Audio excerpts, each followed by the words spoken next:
A paz do Senhor, meus amados irmãos em Cristo Jesus. Quem cumprimenta aqui é sua irmã em Cristo, missionário Feliciano Lima, sofredor do Evangelho junto com todos vocês. É o meu bordão, né, que todo mundo conhece. Glória a Deus. Irmãos, eu quero falar, hoje, uma pequena reflexão, resumindo dentro da palavra do Senhor. Eu quero falar sobre sobrevivendo ao desânimo. Quantas pessoas estão sofrendo, ataque espiritual de desânimo, mas têm sobrevivido aos ataques, ao espírito do desânimo.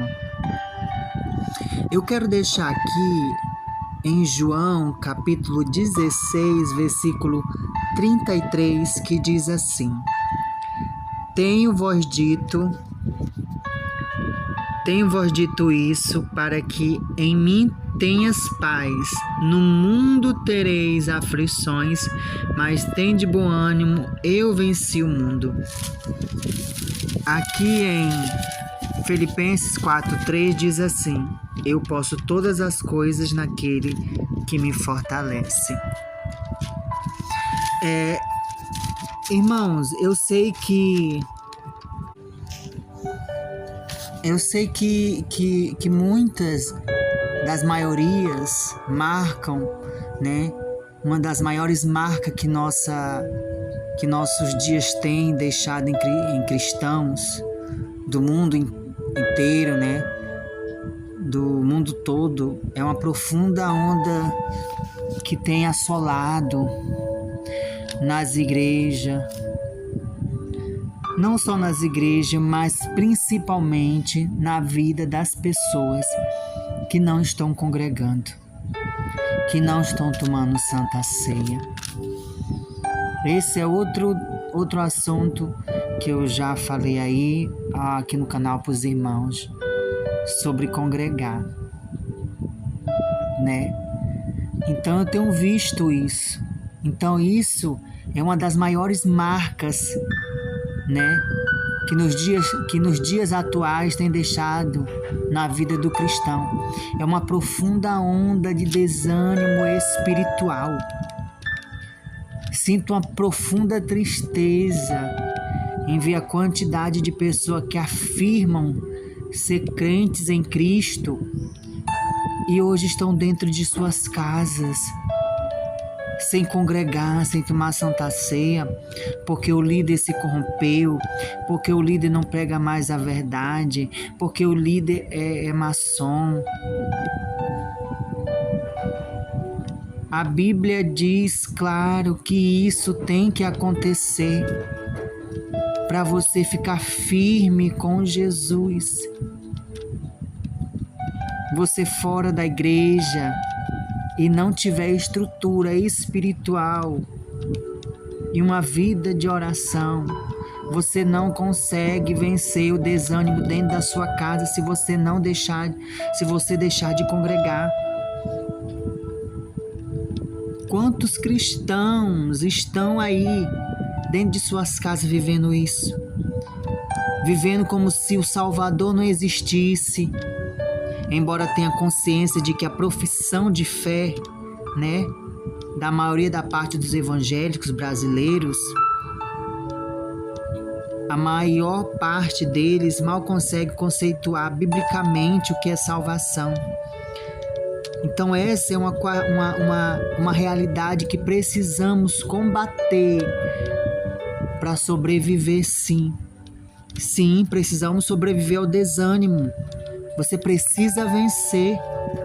Nessa reflexão que eu estou dando para vocês e vocês estão ouvindo, o desejo do meu coração é pontuar com vocês o que é o desânimo, porque ele surge em nossas vidas e o que precisamos fazer para vencer, prosseguir nossa caminhada até a Canaã celestial.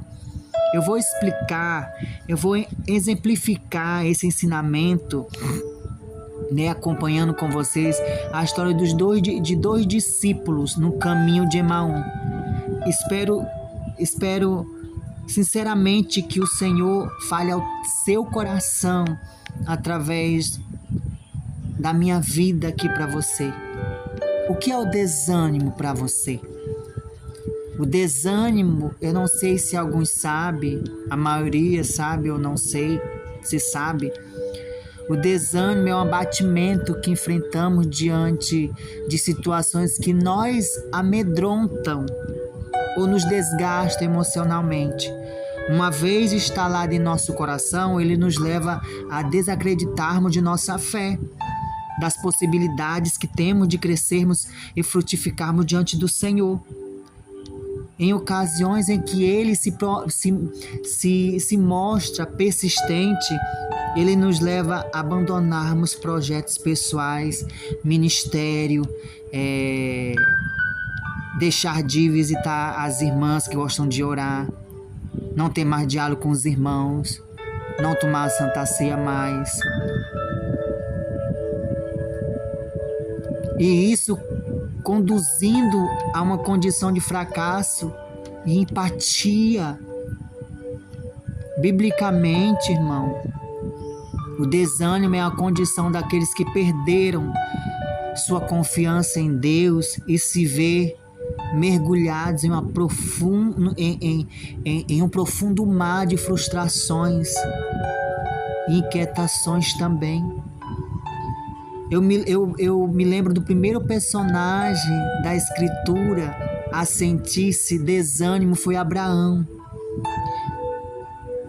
Em Gênesis capítulo 15, glória a Deus. Em Gênesis capítulo 15, versículo... Deixa eu colocar aqui para vocês. Gênesis não tem capítulo. É livro, perdão. Gênesis capítulo 15 e versículo 1, que diz assim, do 1 ao 3. Depois dessas coisas veio a palavra do Senhor a Abraão em visão, dizendo: Não temas, Abraão, eu sou o teu escudo, teu grandíssimo galardão. Então disse a Abraão: Senhor Jeová, que me há de dar? Pois ando sem filhos, e o mordomo da minha casa é o Damasceno, Eliezer. Versículo 3. Disse mais a Abraão: Eis que me não tens dado semente, e eis que um nascido da minha casa será o meu herdeiro. Então, as escrituras aqui, o primeiro personagem das escrituras a sentir desânimo foi Abraão, que não aguentava passar prova de tempo até que a promessa referente ao nascimento de Isaac se cumprisse. Jó enfrentou um desânimo profundo ao ter que lidar com a perca dos filhos e das suas propriedades. Está em Jó capítulo 10, versículo 1. Nenhum aqui entrou em depressão, mas eles dois aqui ficaram com desânimo.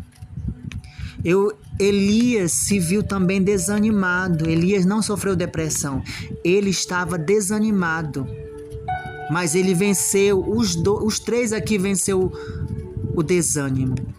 Então Elias se viu desanimado ao sentir-se sozinho na fé, na defesa da fé diante da atrocidade de Jezabel, que está em 1 Reis, capítulo 19, versículo 4, que você pode ler aí. Diversos outros personagens sentiram na pele o que é desânimo, desanimar. E isso deve nos conduzir naturalmente às duas reflexões que eu acabei de falar. A primeira: todo crente, por mais virtuoso que seja, está passível de desanimar, vez ou outra.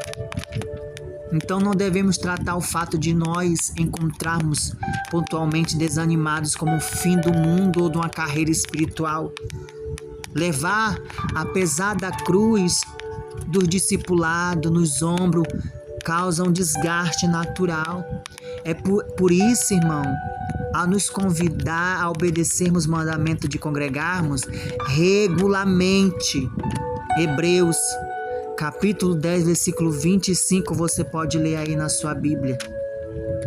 Deus está nos dando um remédio eficaz para evitarmos desânimo.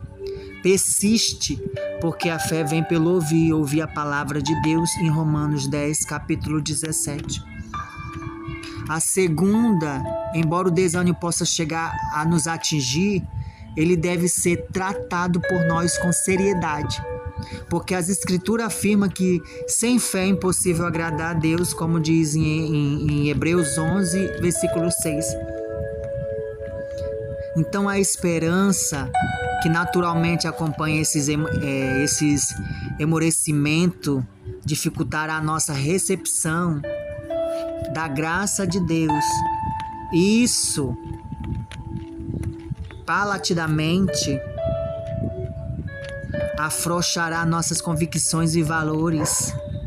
O desânimo persiste, que se configura como uma forma de incredulidade. Deve ser tratado com pecado. Que existe de nós arrependimento e mudança de coração. Vou lhe dizer 2 discípulos do caminho de Emaús, o que aconteceu com eles. No dia em que Jesus ele ressuscitou, como todo mundo já sabe na Bíblia, 2 dos discípulos estavam no caminho para uma aldeia chamada Emaús, que era localizado a cerca de 10 quilômetros de Jerusalém. Ambos à parte estavam profundamente impactados com os fatos que havia sucedido, que foi a morte cruel de Jesus na cruz.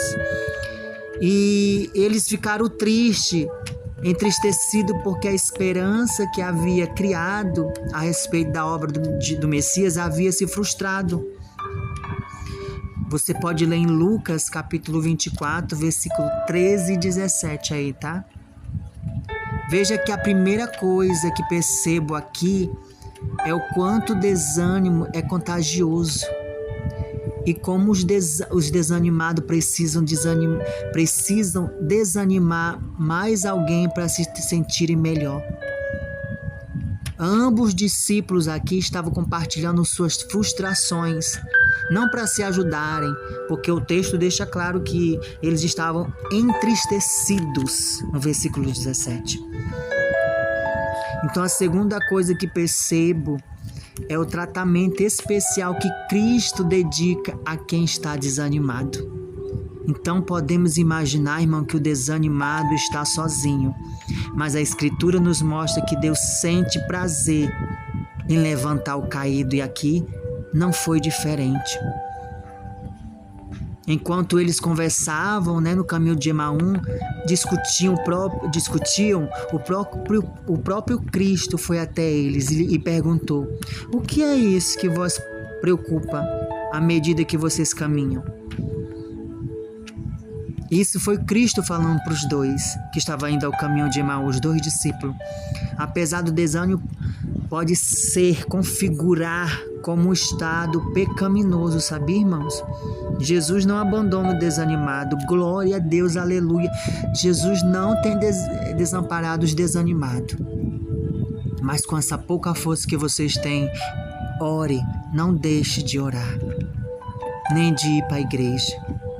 A terceira coisa que o texto deixa claro é que o desanimado sempre tem desculpas para a sua situação, sabia?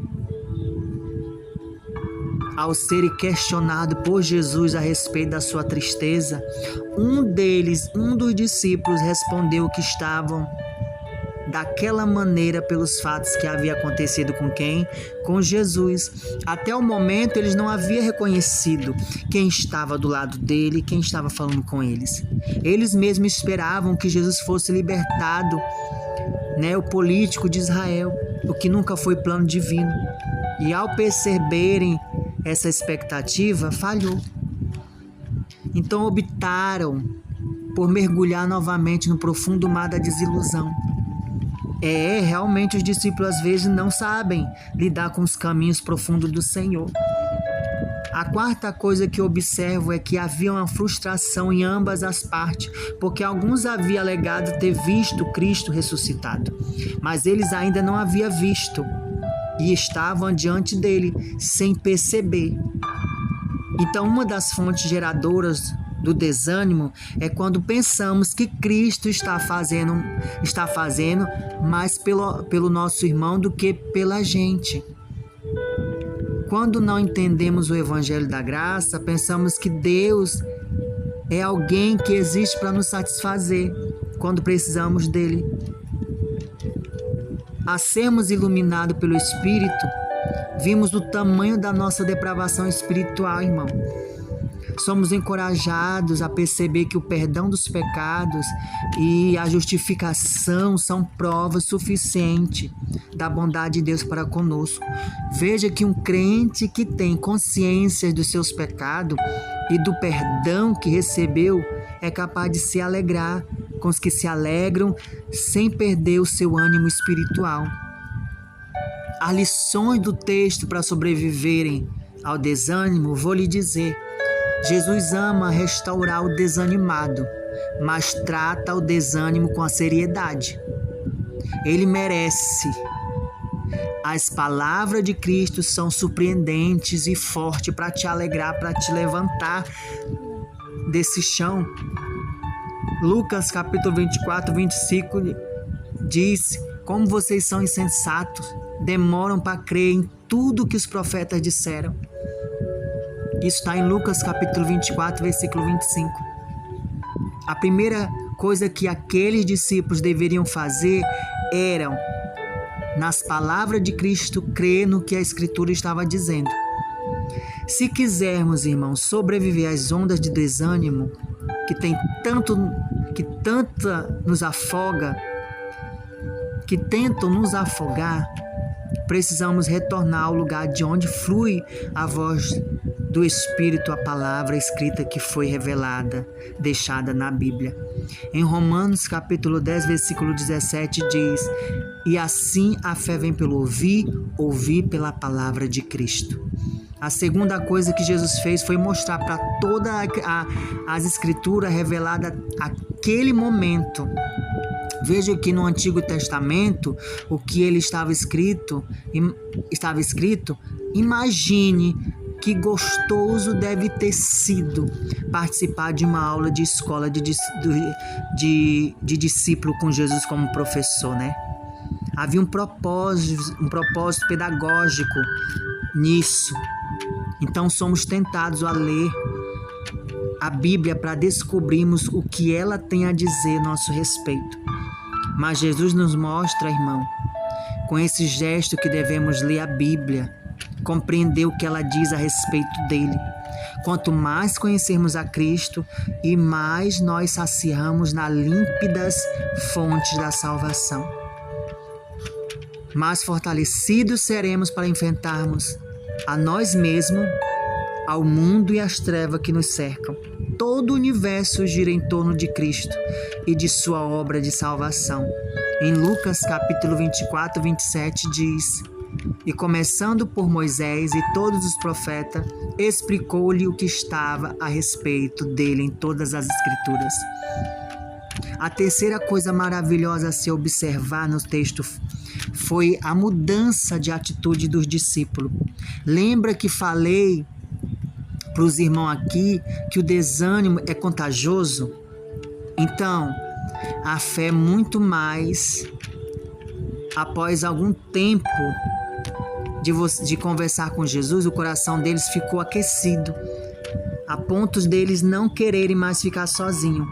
E eles precisavam continuar ouvindo aquelas palavras de vida eterna que lhe fizeram enxergar, mesmo na tragédia da cruz. O Deus soberano, irmão, está cumprindo de modo cabal seu plano de levar pecadores ao arrependimento e atrair seus eleitos à fé pessoal em Cristo Jesus. Se quisermos, irmão, vencer o desânimo, precisamos estar perto de pessoas animadas. Fique perto de pessoas que orem, que são alegres, que são animados. Observe os desânimos na igreja e perceba duas coisas: ou eles preferem ficar parte do que Deus está fazendo na comunidade, ou eles se ajuntam a gente desanimada como eles. E olhe para aqueles que têm tanto frutos abundantes para o reino. Eles sempre estão ladeados de pessoas cheias de fé. Ande com pessoas de fé, que a sua incredulidade será vencida. Será vencida. Amém? Que Deus, a conclusão que eu tenho de tudo isso, que Deus, por sua graça, a viver nosso coração e nossa esperança, para seguirmos diante dele com coragem, ousadia, cumprindo nossa vocação. Não é permitido que o desânimo venha ocupar em nosso lugar, que pertence a Cristo. Que o sofrimento do Salvador nos resgata, nos encoraja, a perseguirmos dia após dia o objetivo de glorificarmos a Deus e sermos achados irrepreensível na ocasião da sua vida. Que Deus abençoe. Não esqueça de deixar o like de vocês. Amém? A paz do Senhor.